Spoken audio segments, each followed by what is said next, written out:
안녕하세요. 간조박사 뱃쌤입니다. 자, 오늘은 5-4회 마지막 회차 문제가 되겠네요. 오늘은 실기 문제가 되겠습니다. 자, 76번 보시면 수술에서 돌아온 환자를 위해 침상을 만들 경우 주의할 사항으로 옳은 거. 자, 1번 보시면 침상 난간을 올리지 않도록 하는 게 아니라 올려야죠. 네. 자, 2번 밑톤이불과 윗톤이불 사이에 고무포를 깐다. 우리 고무포는 시트가 젖지 않게 하는 목적이잖아요. 그래서 환자가 고무포는 보통 어디에 많이 까나요? 많이 젖는 위치에 깔아요. 그래서 침대 중앙에 깔고요. 그리고 어깨에서 무릎 높이에 깔아요. 자, 근데 이게 어디에 와야 되냐? 혼이불은요, 시트라고 생각하시면 돼요. 가장 밑에 시트와 윗혼이불이 아니라 반혼이불 아래, 반시트 사이에 고무포를 깔아야죠. 자, 그래서 이것도 이제 다음 시험 문제에 낼 건데, 시트 까는 위치가 밑혼이불, 그리고 고무포, 그리고 반혼이불, 제일 위에 올라간다 해서 윗혼이불, 그리고 담요, 침상보 순서로 깔죠. 우리가 윗톤이불과 밑톤이불의 차이는 뭐예요? 밑톤이불은 가장 밑에 깔리는 시트라서 밑톤이불. 그리고 그 위에 고무포 깔고 반절짜리 시트를 깔아요. 그리고 담요는 모포로 돼 있어요, 보통. 그래서 먼지가 많이 나죠? 이 담요를 감싸는 것들이 이렇게. 그래서 아래쪽에서는 윗톤이불이 위에서는 침상보가 감싸는 거다. 알고 계시면 돼요. 자, 3번 보시면 침대를 병실 밖으로 끌어내는 게 아니고요. 스트레처 카트라고 해서 환자 이동차 있죠. 이동차를 병실로 끌고 와야죠.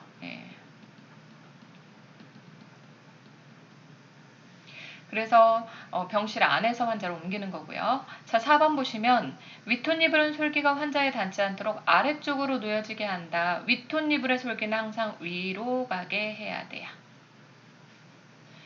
자, 우리 솔기는요, 박음질된 부위를 솔기라고 하잖아요. 근데 겉으로 나오게 되면, 솔기가 겉으로 나오면 굉장히 지저분해 보이겠죠? 그래서 모든, 이 밑혼이불이나 고무포나 반혼이불이나 이런 것들 다 깔 때는 솔기가 아래로 가도록 해야 돼요. 근데 솔기가 위로 가게 까는 건 딱 하나예요. 윗혼이불이다. 왜? 윗혼이불은 담요를 감싸는 거잖아요. 그래서 솔기가 이렇게 박음질 된 부위가 위로 가게 깔아요. 그리고 여기 이제 담요라고 한다면 나는 담요. 자, 이 담요를 덮어야 되니까 어떻게 해요? 윗톤이불의 솔기가 아래로 가겠죠. 결국은 이렇게 덮기 위해서. 그래서 이것도 이해하기 힘드시면 그냥 솔기가 위로 가는 건 윗톤이불 뿐입니다. 나머지는 다 솔기는 아래로 가게 깐다 보시면 돼요. 자, 5번 보시면 수술 후 상태를 모니터링할 수 있는 장치를 준비한다. 5번이죠. 우리가 보통 수술 환자 처방이 언제 나냐면 수술 끝나고 회복실에 나왔을 때 의사들이 처방을 다 대요. 자, 그러면 환자가 병실로 돌아오기까지 미리 처방이 나는 거죠. 미리 준비해놔야 돼요. 왜냐면 수술 갔다 온 환자는 오한 나고 상태가 안 좋을 수 있기 때문에 바로 처치가 들어가야 되거든요. 그래서 이런 장치들은 미리 준비를 해놔야 되겠죠. 자, 77번 보시면 내일 요점 정리를 해드릴 때요. 그 온도에 관련된 것들을 다 한꺼번에 올려드릴까 봐요. 그래서 문제를 이번 실기에는 온도 나온 것들을 다 내봤어요. 자, 침상 목욕 시 병실 온도와 물의 온도로 옳은 거 3번이 정답이죠. 자, 그래서 우리가 일반 병실, 3번이 아니네요. 4번이 정답이네요. 일반 병실의 온도는 몇 도라고 했어요? 20에서 22도다. 자, 침상 목욕할 때는 물론 침대 위에서 그 부분만 오픈시키는 거긴 하지만 그래도 조금 춥겠죠. 그래서 이거보다 높은 22에서 23도예요. 자, 통목욕을 할 때 온도는 병실 온도는 24도로 가장 높아요. 왜? 옷을 다 벗고 하는 거기 때문에. 자, 그러면 물의 온도는 뭐부터 외우라고 했어요? 물의 온도는 좌용물과 관장 용액의 온도부터 외우라고 했죠. 40에서 43도다. 자, 그리고 침상 목욕 시에가 43에서 46도다. 자, 그런데 통목욕은 42에서 44도예요. 보면요. 침상 목욕 물보다 물 온도가 약하죠. 왜 그럴까요? 침상 목욕은 물을 떠놓고 하는 거기 때문에 쉽겠죠. 그래서 통목욕보다는 물의 온도가 높다고 보시면 돼요. 그래서 이거를 쭈루룩 외우실 때 이 통목욕은 가로로 외우시고요. 침상 목욕의 그냥 중간 온도 44도 이렇게 외우셔도 돼요. 자, 그리고 이 밑에로 뭘 이렇게 써서 외우냐? 더운 물 주머니. 46에서 52도다. 자, 그러면 40에서 43도, 43에서 46도, 46에서 52도 쭈루룩 외울 수 있겠죠. 자, 그리고 앞에서도 잠깐 설명드렸었는데 신생아병실 온도는 몇 도라고요? 22에서 26도. 자, 보육기 온도는 30에서 32도. 이거를요 계속 반복하다 보면 어느 순간에 외우시더라고요. 반복학습이 가장 중요하죠. 78번 보시면 치실을 사용하는 시기로 옳은 거 이게 최근에 바뀐 내용이죠. 예전 시험 문제에서는 치실은 칫솔질 후에 사용한다고 나왔었어요. 근데 바뀌었어요. 이렇게 칫솔질 후에 사용을 하다 보니까 치실을 사용해서 치관에 있는 찌꺼기를 빼내잖아요. 그러면 어차피 또 입안을 한번 헹궈내야 되는 거죠. 그래서 굳이 뭐 그렇게 하냐. 치실을 칫솔질 하기 전에 미리 사이를 빼내가지고 칫솔질을 하면 더 효과적이라는 거죠. 자, 그래서 3번이 정답으로 바뀌었어요. 칫솔질 전에 치실을 사용하는 걸로.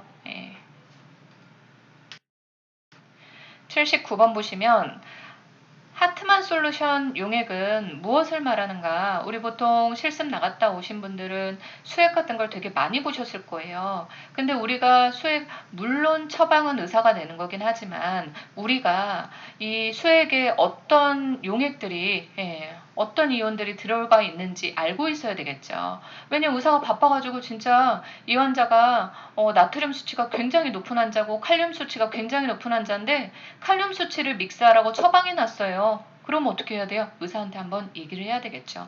그래서 의사가 처방이 났다고 바로 하는 게 우리의 일이 아니고요. 뭔가 의문이 가면 물어보고 얘기를 해줘야 되겠죠. 그래서 1번에 우리 수액에는요 몇 가지가 있죠. 여기서 다 설명을 한번 드려보시면 DW라고 하는 건요 덱스트로즈라고 해가지고 포도당 성분이에요. 자, 병원에서 사용하는 건 보통 5%, 10% 그리고 50%짜리가 있어요. 포도당 농도예요. 자, 그래서 50%짜리는 그럼 언제 사용하는 거예요? 우리가 이제 그 당뇨 환자 저혈당 수치 이제 혈당이 뚝 떨어졌을 때 있죠. 병원에서는 주사로 이런 걸 많이 줘요. 자, 그래서 50% 포도당 용액을 쓸 수 있죠.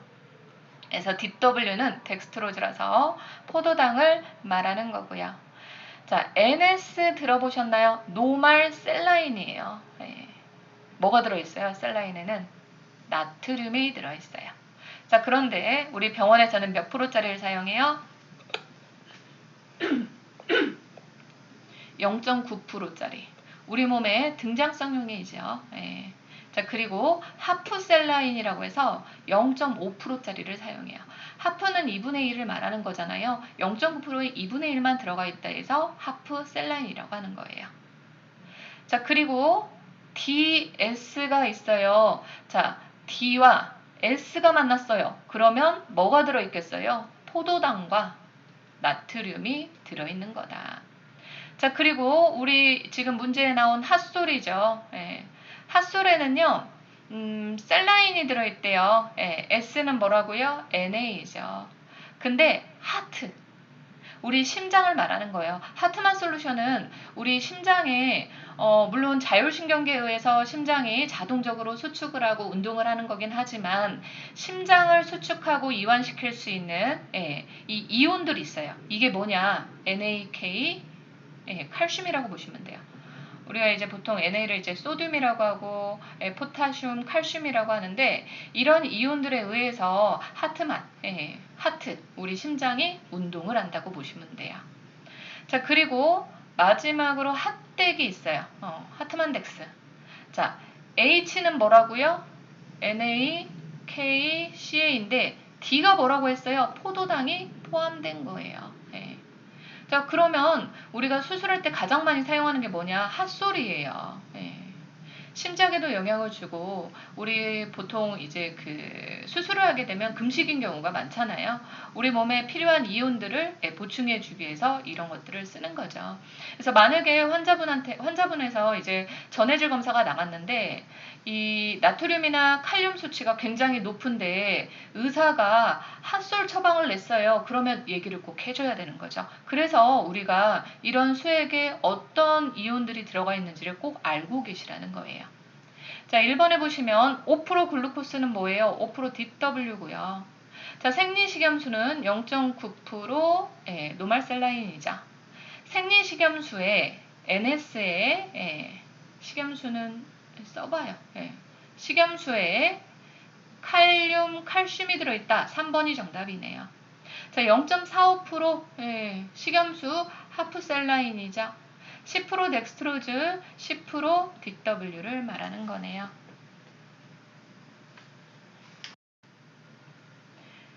자, 80번 보시면 욕창 발생이 우려되는 환자로 옳은 거 2번이죠. 호흡곤란, 소아 환자, 경련 환자, 감염병 환자보다는요. 부종이 심한 환자는 왜 욕창 발생이 우려가 될까요? 부종이 심하면요. 우리가 피부가 굉장히 얇아지고 벗겨지기가 쉬워요. 자, 특히 간경화증이 있는 데다가 수액까지 맞아요. 수액을 그렇게 이제 식사를 못 드시니까 수액으로 맞는데 팔이 탱탱 부었어요. 어느 정도로 욕창이나 피부 손상 위험이 높냐면 우리가 이제 환자한테 주사를 놓고 나서 주사 부위에 반창고를 붙여줄 때 종이 반창고가 환자한테 가장 자극이 없다고 하잖아요. 종이 반창고를 뗐는데도 피부가 벗겨질 정도로 심해요. 자, 그래서 부종이 심한 환자는 조그만 마찰에 의해서도 피부가 벗겨질 수 있어요. 그렇기 때문에 욕창 발생 우려되는 환자로 가장 심한 거죠. 자, 그리고 가장 시험에 많이 나오는 건 무의식 환자로 많이 나와요. 자, 또는 마비 환자. 왜? 잘 못 움직이니까. 자, 그리고 실금 환자. 왜요? 우리가 욕창 발생의 가장 중요한 원인은 지속적인 압박이긴 하지만 이거를 촉진시키는 요인은 뭐예요? 피부가 습해져 있는 상태. 그리고 영양이 떨어져 있는 환자. 그래서 몹시 마른 환자도 잘 발생할 수 있어요. 그리고 압박 부위가 많으니까. 자, 그리고 질환과는 당뇨병 환자. 순환 자체가 안 되잖아요. 자, 그리고 순환장애 환자. 순환이 안 되니까 그 손상된 조직에 산소나 영양분을 공급을 못해요. 그러니까 욕창이 더 심해질 수밖에 없는 거죠. 자, 그래서 2번이 정답이 되겠네요.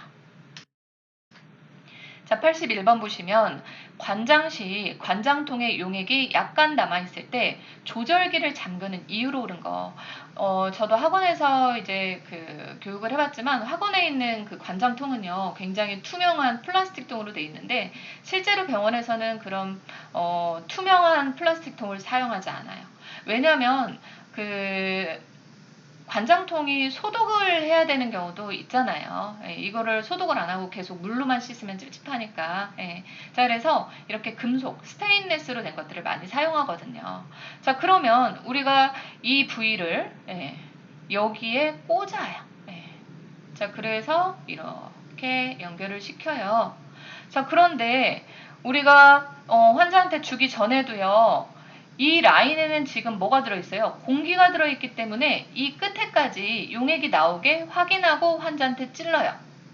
자, 그리고 관장통을 계속 보면서 주입을 하다가 관장통에 용액이 이만큼 정도 남아있어요. 그러면 이거를 얼른 잠궈버리는 거예요.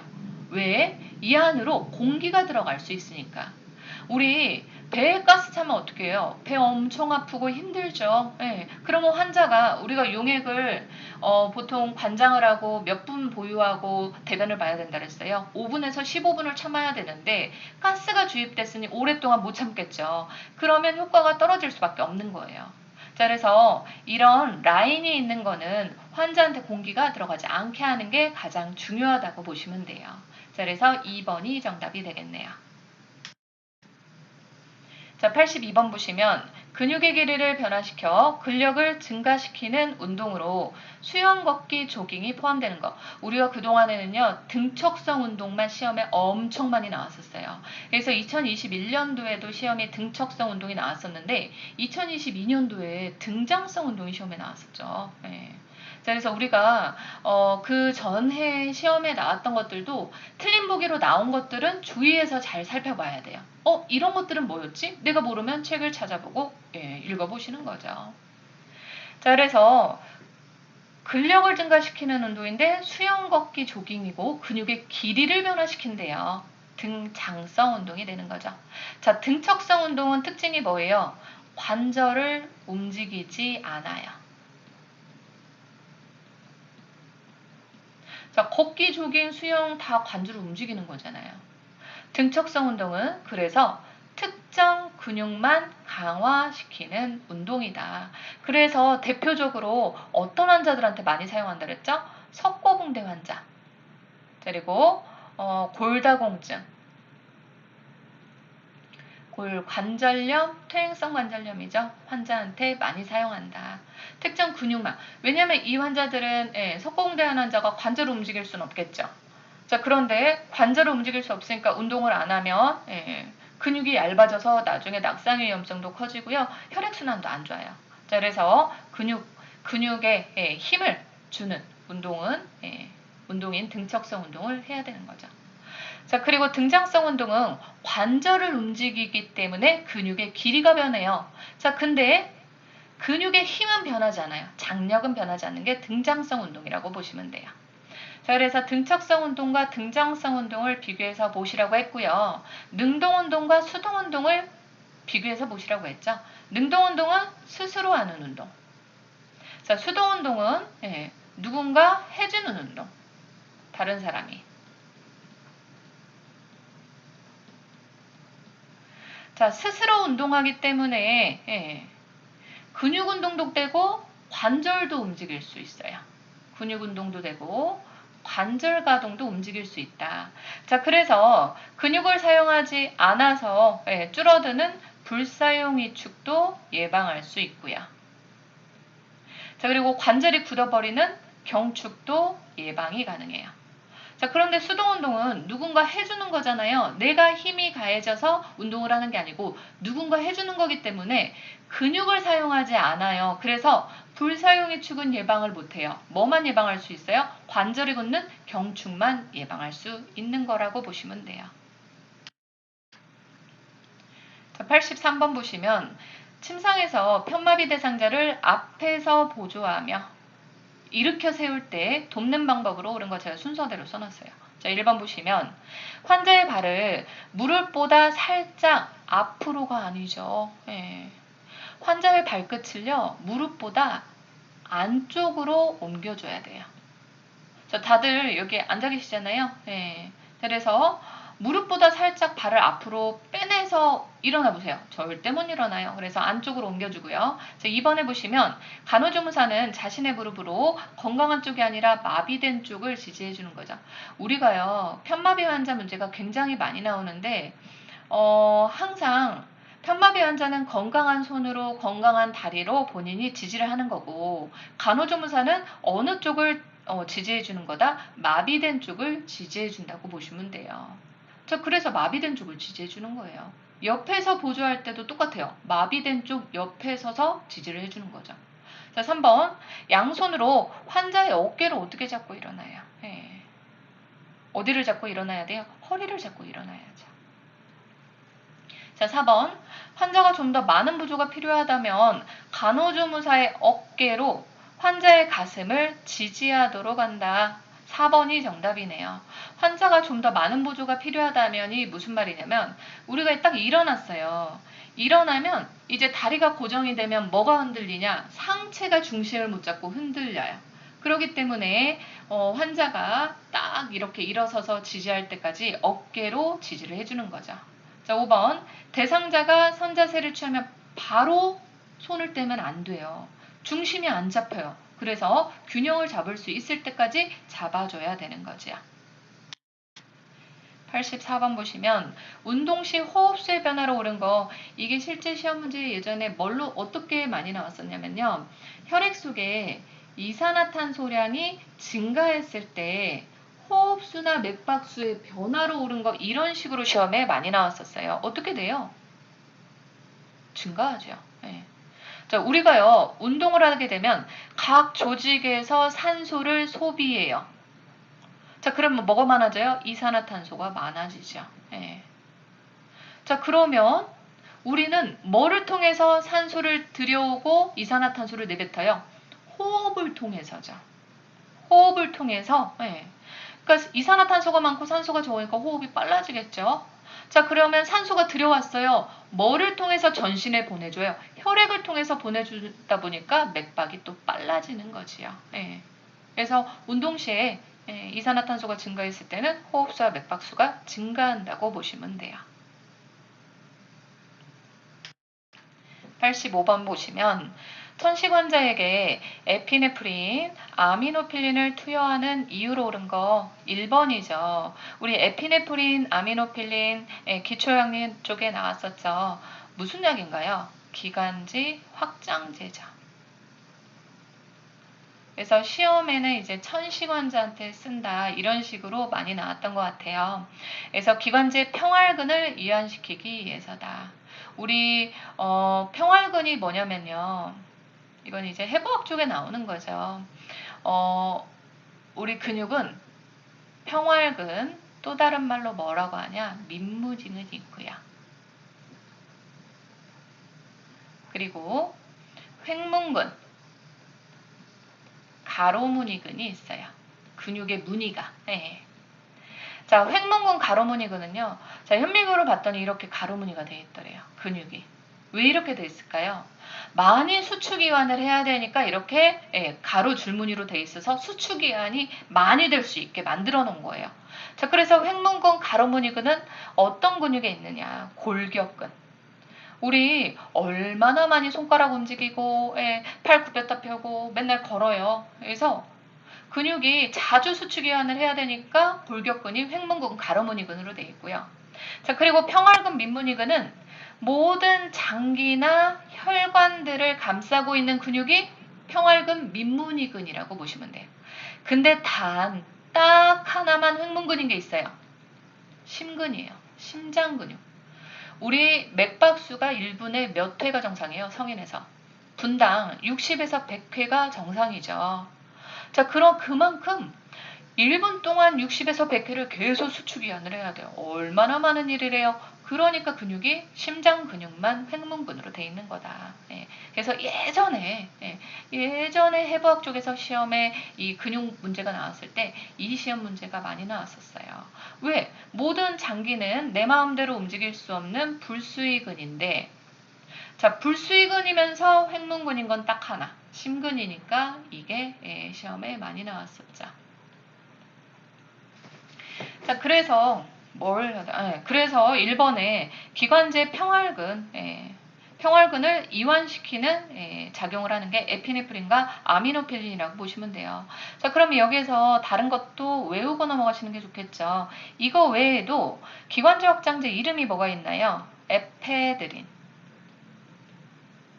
그리고 살부타몰이 있죠. 근데 이거는 이제 제품명이 그 병원에서 벤톨린이라는 약을 많이 사용해요. 그 벤톨린은 원액을 사용하는 게 아니고요. 우리 보통 이제 그 식염수랑 섞여가지고 흡입요법을 많이 하죠. 그래서 기관지 확장제는 에피네프린, 아미노필린, 이 두 가지가 시험에 가장 많이 나오긴 해요. 자, 그리고 에페드린, 벤톨린인 살부타몰이 있다고 보시면 돼요. 86번 보시면 연화곤란이 있는 노인 환자의 식사를 돕는 방법으로 옳은 거.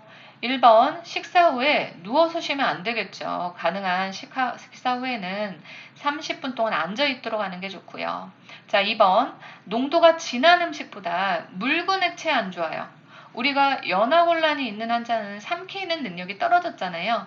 그래서 물 같은 묽은 액체나 떡이나 사탕 같은 완전 고형의 그 음식도 제일 안 좋아요. 그래서 농도가 진한 음식, 뭔가 걸쭉한 음식이 가장 좋다고 보시면 돼요. 우리 시험 문제는 뭐로 나왔었어요? 그래서 순두부 정도의 점도가 있는 음식이 가장 좋다고 나왔었죠. 자, 3번. 식사하는 동안 말하면 안 돼요. 왜냐면 말을 하다가 흡인될 위험성이 있기 때문에. 자, 그래서 방문객도 제한해야 되는 거죠. 자, 4번에 보시면 편마빗이 마비된 쪽으로 머리를 기울여 음식을 먹게 하면 안 되죠. 건강한 쪽으로 머리를 기울여 음식을 먹게 해야 되겠죠. 왜? 마비된 쪽은요, 감각이 떨어져서 이 마비된 쪽 그 입안에 음식이 남아있을 수도 있고요. 씹기 힘들어요. 그래서 되도록이면 건강한 쪽으로 기울여서 음식을 먹게 한다. 자, 5번. 똑바로 앉은 자세에서 머리를 앞쪽으로 약간 숙이고 턱을 당긴 채 음식을 먹게 해야 식도로 잘 넘어가겠죠. 그래서 5번이 정답이네요. 이렇게 시험 문제가 나왔을 때는요, 이런 것들을 해보는 거예요. 머리를 앞쪽으로 약간 숙이고 턱을 당긴 채 음식을 우리도 이렇게 식사를 하잖아요. 네. 87번 보시면 자간증 임산부의 치료에 적절한 환경을 제공하기 위한 병실 환경으로 옳은 건 우리가요, 그 경련 문제가 시험에 많이 나오는데 성인 간호나 뭐 기본 간호 쪽에서는 그냥 경련이라고 나와요. 아동 간호학 쪽에서는 파상풍 문제로 많이 나오고요. 모성 간호에서는 자간증 인부의 간호로 경련 간호가 많이 나와요. 그래서 파상풍에다 자간증이 나오면 경련 간호를 염두에 두고 문제를 푸셔야 되는 거예요. 왜? 파상풍의 가장 특징적인 증상, 위험한 증상이 경련이 발생할 수 있는 거고 자간증은 임신 중독증에서 자간전증에 뭐가 포함된 거예요? 경련이 포함되는 거를 자간증이라고 하잖아요. 그래서 경련 간호를 물어보는 것들이 많아요. 자, 1번에 보시면 습도는 상관이 없어요. 방안을 밝게 해야 될까요? 아니죠. 방안을 밝게 하면 경련이 더 많이 발생할 수 있어요. 그래서 보통 그 임산부들이 1인실에 입원해 있는 경우에는 불을 끄면 되는데 다인실에 입원해 있는 경우도 많잖아요. 그렇다고 이 산모를 위해서 불을 끄고 있을 수는 없죠. 그랬을 때 혈압이 너무 높고 경련의 위험성이 너무 높다 했을 때는 안대로 눈을 가려줘요. 그 정도로 이런 것들이 이제 그 경련 발생에 굉장히 자극이 된다고 보시면 돼요. 그래서 어둡게 해줘야 돼요. 자, 2번 보시면 절대 안정 맞아요. 실내를 어둡고 조용하게 하는 게 굉장히 중요하죠. 우리가 절대 안정하는 우리가 그 당뇨 임신성 당뇨와 만약에 헷갈려 하세요.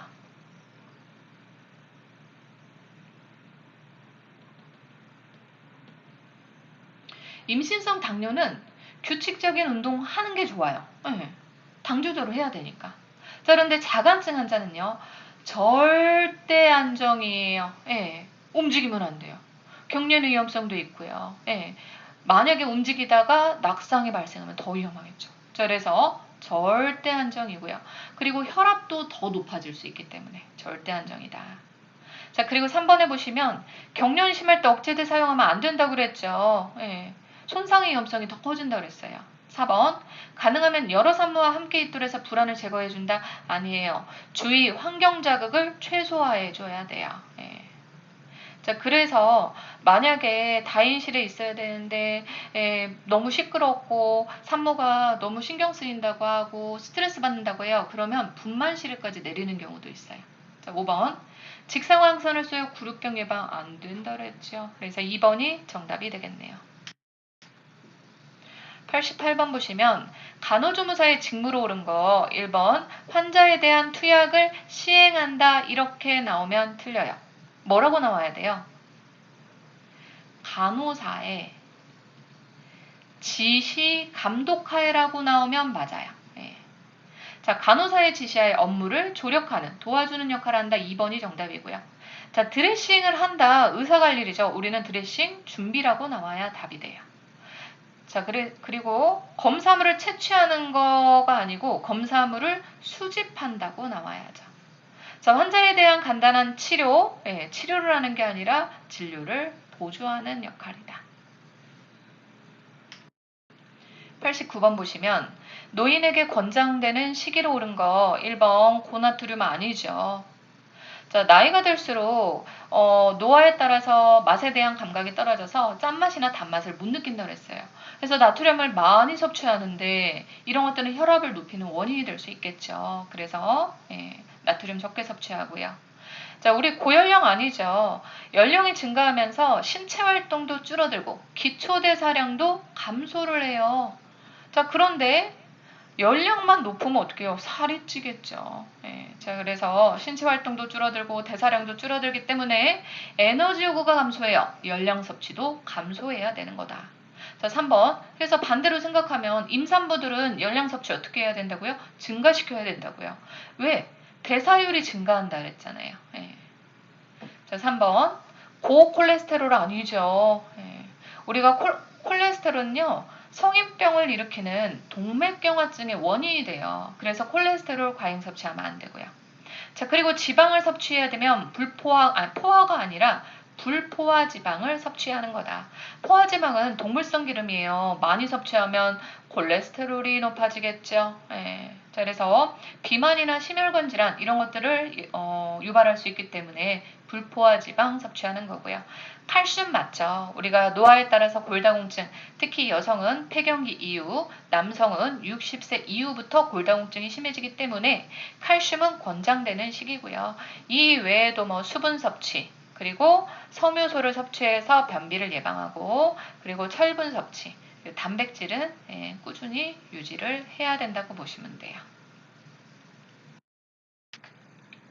90번 보시면 무의식 환자에게 수동관절범위 운동을 실시할 경우 어깨 운동 방법으로 옳은 거 1번 보시면 팔꿈치를 잡고요.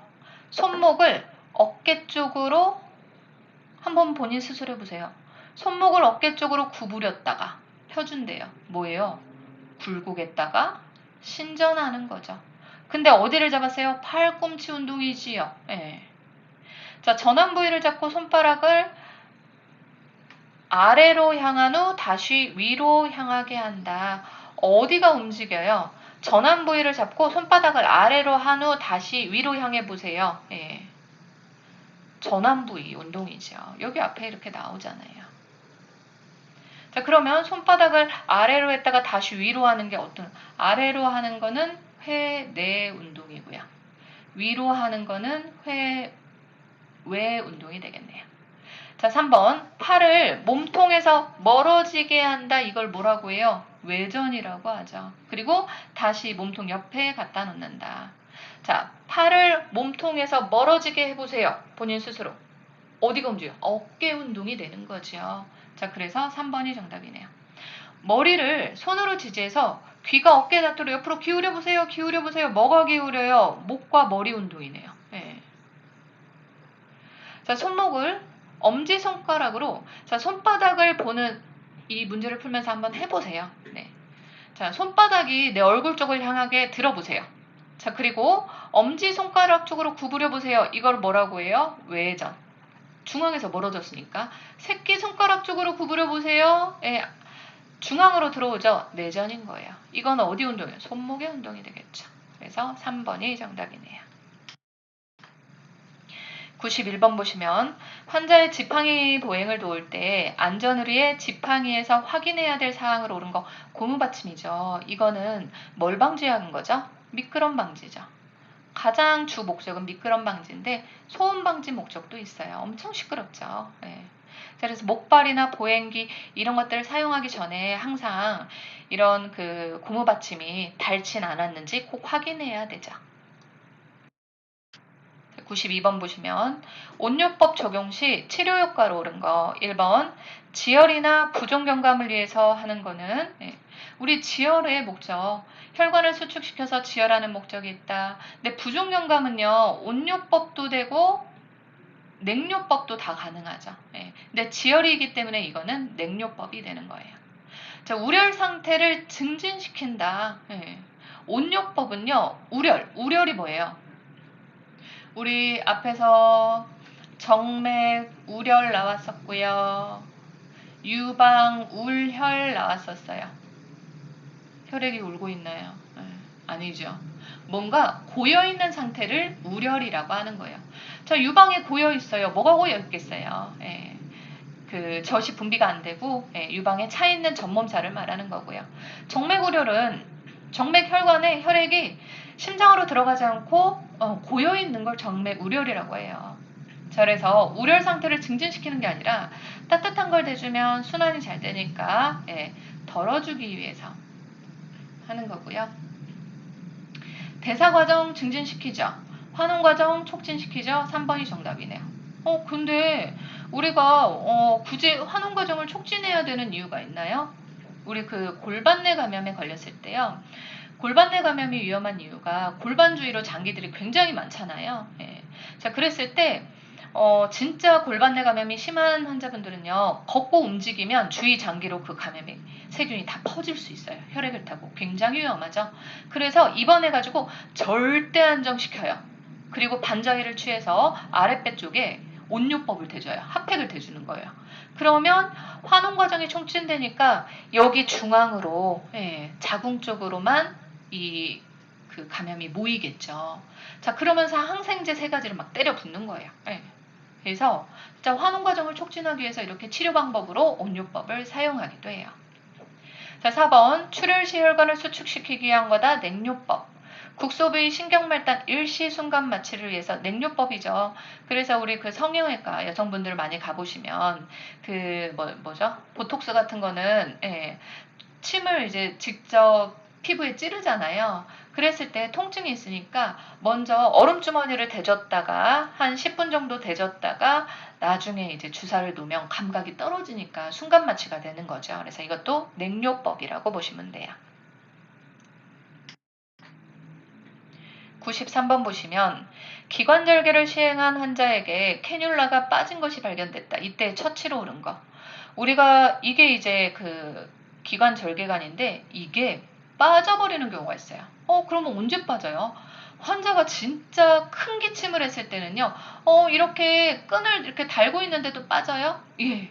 빠지는 경우가 있어요. 근데 문제가 뭐냐, 기관절개가 한 지 오래되면 이렇게 빠져도 이 상태로 조금 유지가 돼요. 근데 기관절개관을 한 지 얼마 안 된 환자분들은요, 우리 몸이 항상성을 유지하고 있기 때문에 원래 상태로 막 되돌아가려고 해요. 그래서 근육이 확 수축해서 여기가 막혀버려요. 그럼 뭐예요? 숨구멍이 막혀버리는 거예요, 이 환자는. 기관절개관은 스스로 호흡을 못하는 환자이기 때문에 우리가 여기를 뚫어가지고 기도에 이렇게 삭관을 하는 거잖아요. 근데 여기에 막혀버려요. 어떻게 해요? 환자가 사망을 하는 거죠. 자, 그래서 4번이 정답이에요. 의사가 올 때까지 멸균겸자로 여기 부위를 이렇게 벌리고 있는 거예요. 이렇게 해야 되겠네. 벌리고 근육이 확 수축되지 않게, 쫄아들지 않게. 그래서 그러면 기관절개관은 보통 뭐 유치도뇨관을 하거나 이런 것들은 안에 발루닝을 해가지고 고정을 해놓는데 이런 건 그런 게 없나요?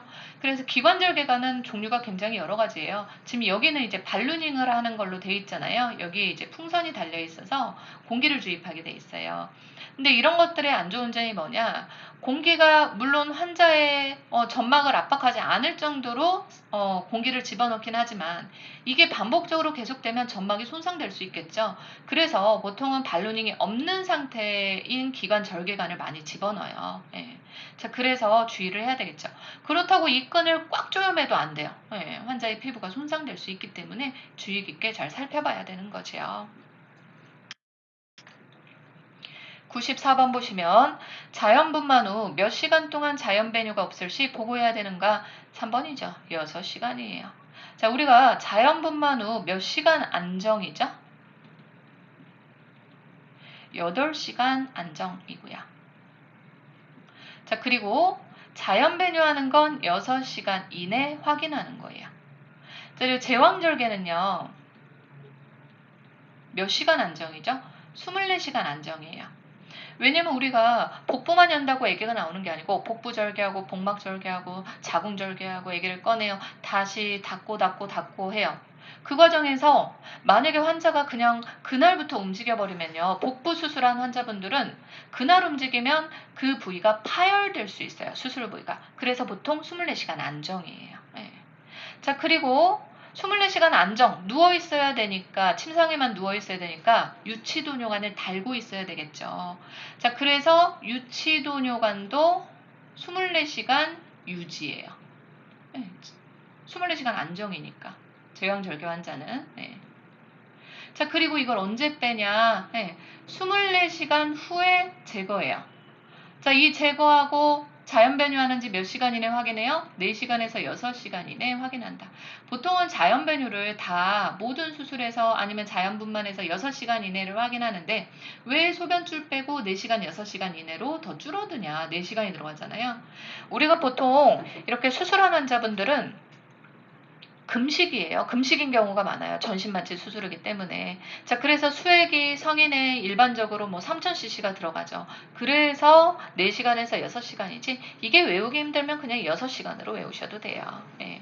근데 우리가 이렇게 분만한 산모들한테 자연 배뇨를 확인하는 것들이 왜 이렇게 중요할까요? 우리 자궁 앞에 방광이 있어요. 예. 자, 그러면 방광이 가득 소변이 차요. 소변이 차요. 뭘 방해해요? 뒤에 자궁이 수축되는 것을 방해할 수 있기 때문에 자궁 수축이 방해돼서 출혈이 어마무시하게 일어날 수 있잖아요. 자, 그래서 자연 배뇨를 꼭 확인해야 된다고 보시면 돼요. 특히 산모들은요, 8시간 안정하고 그 사이에 소변을 확인해야 되는 거기 때문에 화장실에 가다가 쓰러지는 경우가 굉장히 많아요.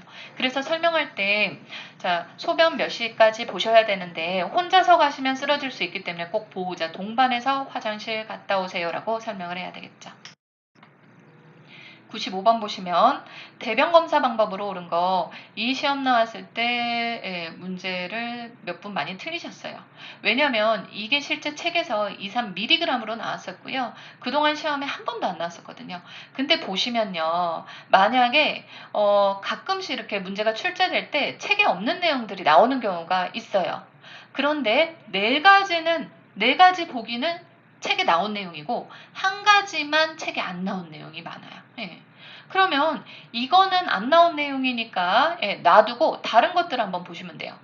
이질 검사는 점액을 제거한 후 채취해야 될까요? 우리 앞부분에서 배웠었죠. 이질, 세균성 이질의 특징적인 게 뭐였어요? 설사에 점액이나 농성 환농, 농이 포함되는 게 특징이었죠. 그 부분을 채취해야 정확히 검사를 할 수 있잖아요. 자, 그래서 점액 부분을 채취해야 되는 거고요. 자, 3번 자멸 검사 시 자멸은요 혈액이 들어있는지를 확인하는 거예요. 자, 육류 섭취하면 안 된다고 그랬죠. 그냥 3일 전부터는 빨간 거 섭취하면 안 돼요. 그래서 3일 전부터 붉은색 야채, 육류, 생선, 그리고 철분제제. 자, 이런 것들은 화학 변화를 일으켜서 자멸 반응이 나타날 수 있기 때문에 섭취가 아니라 금지 후 검사하게 하는 거고요. 3일 전부터. 자, 4번에 보시면 아메바 검사 시 검사실 제출이 늦어지는 경우 실온 보관이에요. 우리 모든 검사 채취물이 즉시 보내는 거지만 만약에 검사실 제출이 늦어지는 경우에는 냉장 보관이죠. 그런데 실온 보관하는 게 딱 두 가지 있어요. 아메바 검사는 기생충 검사이기 때문에 실온 보관해야 되고요. 그리고 요추천자에. 자, 그리고 4번에 보시면 무균수를 지켜서 채집할 필요 없죠. 우리 항문 대변에는 대장균이 들어있으니까 무균적으로 채취할 필요는 없는 거예요. 자, 그러면 2번만 정답이 되겠죠. 이런 식으로 문제를 푸셔도 돼요. 그래서 고형대변인 경우에는 2~3g을 채집하도록 한다. 96번도요. 그때 이제 지금 현재 공부하고 계시는 분들의 책에는 이런 소음도 기준이 각각 뭐 수술방은 몇 데시벨이고 이런 것들이 다 나왔지만 그때 없었어요. 자, 그러면 만약에 이걸 없는 상태로 나 몰라요. 풀어봐요. 다른 것들은. 습도는 몇 프로예요? 40에서 60%가 적당하고요. 온도 18도면 엄청 낮은 거예요. 16도면. 밤의 온도도 18도잖아요. 특히 노인 환자는 체온 조절이 안 되기 때문에 약간 따뜻하게 해줘야 돼요. 일반 병실의 온도가 20에서 22도였죠. 그러면 더 따뜻한 22도. 직접 한 게 아니라고 했죠. 환자한테 직접 바람이 닿지 않도록 커튼이나 스크린 이용해서 간접 환기시켜야 되고요.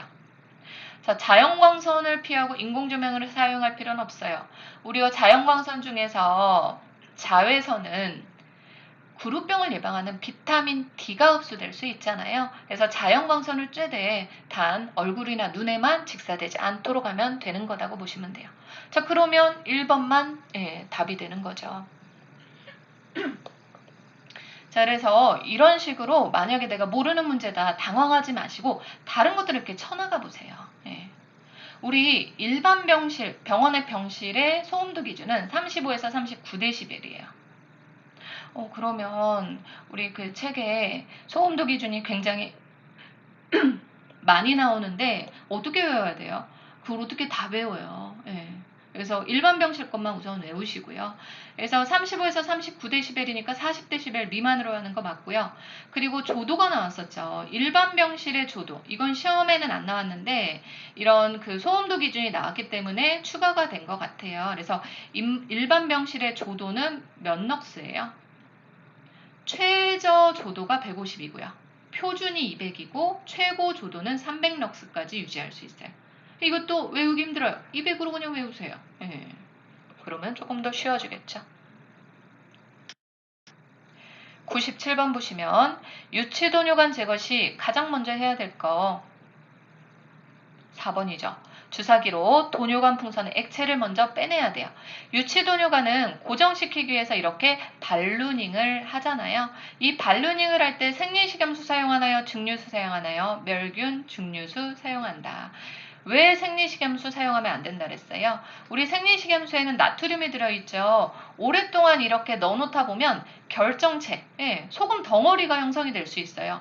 덩어리가 얘를 터트릴 수도 있는 거죠. 그래서 증류수를 사용해야 되는 거다. 그래서 이 증류수를 여기에 주사기를 해가지고 빼내는 거죠. 빼내고 빼내요. 유치도뇨관을 제거해야 되겠죠.